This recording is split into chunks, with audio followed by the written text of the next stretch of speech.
Hello, welcome back. If you're new here, this space is for a woman in the middle of real life. I'm not talking about the articulated version. I'm talking about the one who is real and the one that happens behind closed doors even when no one is watching. Last episodes, we talked about fear making decisions for us, about rushing into things our guts was already warning us against. So let's go one step further today. We talk about what happens after the fear, maybe the decision, and the life you have built starts to crack at the edge. We talk about the moment the performance ends. All right, the woman I was performing here comes. She was everything a good woman was supposed to be. Gracious, put together, devoted. She showed up for people. She made everything look fine. She was by almost every external measures doing it right. That was me. And I was good at it. So convincing that after a while, even I forgot it was performance. I had built an identity around being a great woman, a great wife. I wore the identity like hammer. People saw us and they saw something beautiful, or at least that is what I wanted them to see. That's what I needed them to see. Because if they saw something different, I would have had to admit something I was not ready to face. And then one day, she said it. Not in anger, not in a fight, just flatly, plainly, like she was reading something off a list. I never loved you. Only I wanted what you had and what you had built. Immediately, the room just changed.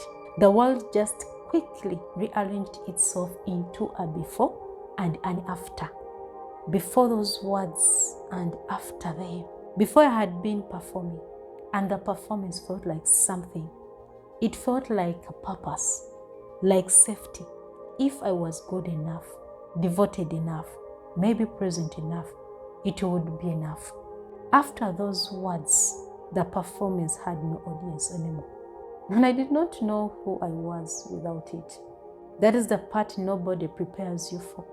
Not even the heartbreak itself, but the identity crisis hiding inside it.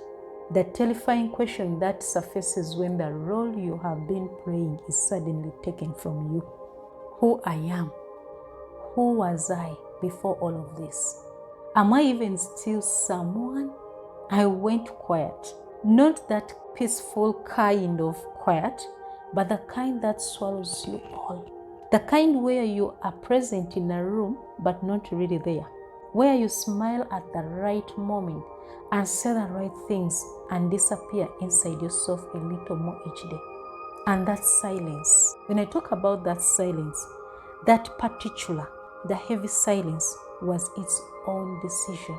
I want to tell you about this woman named Lila. You may know her story, or you might have skimmed past it, but sit with it today because it's one of the most quietly devastating stories in all the scriptures. Lila was married to a man named Jacob, and from a very beginning, she knew the story that nobody said out loud.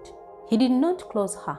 He had worked 7 years for her sister Rachel, the woman he actually loved, and through a deception on their wedding night, Lila ended up as his wife instead. She spent years trying to earn what was never fully given. Every time she had a son, she named him something that revealed her heart. First, it was Reuben, because surely now my husband will love me. Secondly, Simon, because God has heard that I am unloved. Levi, third son, now at last my husband will be attached to me. She was performing love into existence, trying to produce the feeling through the right actions, the right sacrifices, the right outcomes. Does that sound familiar? Just think about it. When the Lord saw that Lila was not loved, he enabled her to conceive, but Rachel remained childless. Did you catch that? When God saw Lila was not loved, I'm repeating it. When God saw that Lila was not loved, Not what Lila figured it out, not what she finally left, not when she demanded better, but in the quiet of her unloved life, God saw her long before she saw herself clearly. Here is what gets me about Lila's story. Eventually, after years of performing, after naming child after child after child, the love she was chasing, something shifted in her. She had a fourth son and she named him Judah, which means this time I will praise the Lord. Not this time he will love me. Not this time things will change. This time I chose something for myself. This time I praise. She stopped, by the way, to perform. That is a whole journey we are talking about here. So that moment honestly costs you everything. Here is what they do not tell you about finally getting honest with yourself. This is not a relief at first. It is a loss because the performance was protecting something. It was keeping you from having to sit with the truth.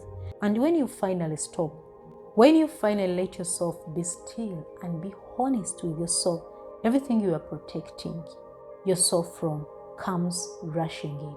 I want to speak directly to you right now. You listening right now. I'm talking about you. The one who has been keeping it together. The one who has been showing up for everyone and quietly falling apart in private. The one who has been so busy performing the role of being fine that you have forgotten what actually fine feels like. You already know. I'm telling you this. Somewhere underneath all the performing, you already know the truth about your situation, about your relationship, about the version of yourself you have been hiding. You have known it for a while. And I'm not going to tell you that choosing honesty is easy. No. I'm not going to wipe it in a bowl and make it sound like clean, beautiful awakening. For me, it felt like hell first. It felt like losing my footing on every familiar surface. But I want to tell you about one more person because her story is that one that held me when everything else felt like I was falling apart. And this lady is in Gospel of Luke, described only as a painful woman, walks into a dinner party she was not invited to. She enters a room full of people who knew exactly who she was and what she had done. She was carrying an alabaster jug of perfume, and she went straight to Jesus, who was reclining at the table. She knelt at his feet. She began to wipe, and she used her own tears to wash his feet and her own hair to dry them in front of everyone. Just the most vulnerable, exposed, honest version of herself laid bare in a room full of people who judged her. Then he said to her, "Your sins are forgiven. Your faith has saved you. Go in peace. Go in peace." Not to go fix your reputation, not to go manage what people think about you, not to go and perform better, but go in peace. She went out of that room lighter than she had walked in because she had stopped performing and simply shown up. All of herself, the broken parts, the real parts, the parts she was most ashamed of. And she was met there, not even condemned, but met. That is what honest does eventually. It does not destroy you. It only delivers you. So, here is what I want you to live with. It's a kind of a gentle invitation in your life, maybe a lesson you should learn on the journey.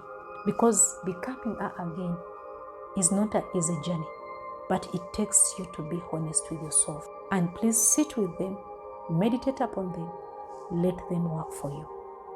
One of the things is that notice where you are still performing. When I'm talking about that, I'm not talking about to shame yourself. Just notice where in your life are you showing up as a version people need rather than the version that is true. In your friendship, in your family, Is it your relationship? In the way you speak about your own story, just notice, because awareness is the beginning of everything. Note that. Secondly is find one person you can be honest with. This is an amazing part of it, because it does not need a crowd, not even the old world, not even a public confession, just one person. It could be a friend, a therapist, maybe having a journal page in your journal where you can let yourself say the things you have been holding for so long, where you stop editing yourself for someone else's comfort.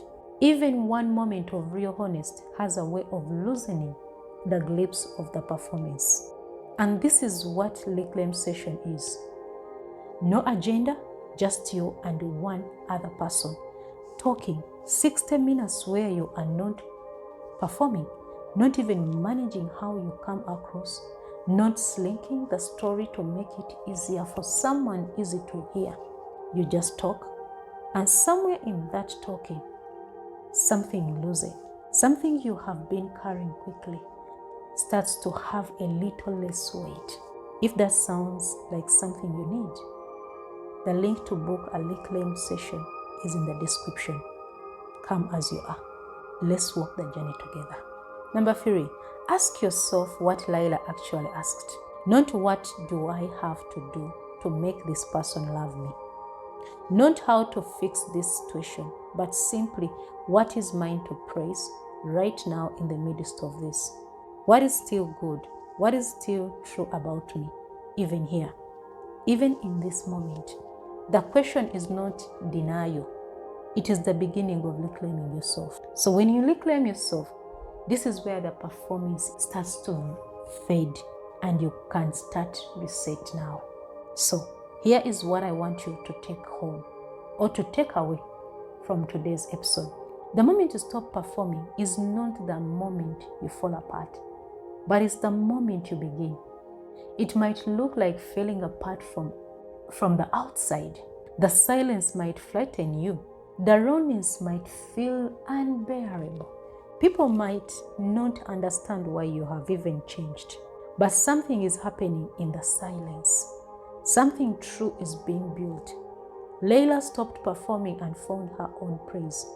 The woman at the dinner party stopped hiding and found her peace. And you, on the other side of the honest, will find something too. Something that is actually yours. Not a role, not performance, but you.